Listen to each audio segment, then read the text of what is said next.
அண்ணே, நான் தான் பேசுறேனே. அம்மா எப்படி இருக்கீங்க? என்னண்ணே ஒரேதான் இருந்துட்ட? பிரசவ சமயத்துலயாவது வருவே அண்ணே? வரலன்னு வச்சுக்கோ, அப்புறம் மருமகன் உன்கிட்ட பேசவே மாட்டான். ஆமா. சரி, மருமகன் கிட்ட போனை கொடு. என்ன மருமகன்ட்டியா? குடுமா. என்னன்னு சொல்ற? வயித்துல போனை வெயி.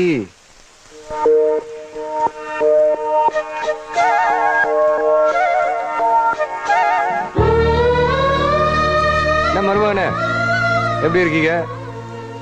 உனக்காகத்தானே நான் மாமா மெட்ராஸ்ல போராடிட்டு இருக்கிறேன். உங்க அம்மா வயித்துல எப்படி நீ அமைதியா நிம்மதியா இருக்கியோ அதே மாதிரி மெட்ராஸ்லயும் இருக்கணும். அதாண்ட அந்த மாமனோட லட்சியம். அதனாலதான் என் தங்கச்சி வளைகாப்பு கூட என்னால வர முடியாம போச்சு.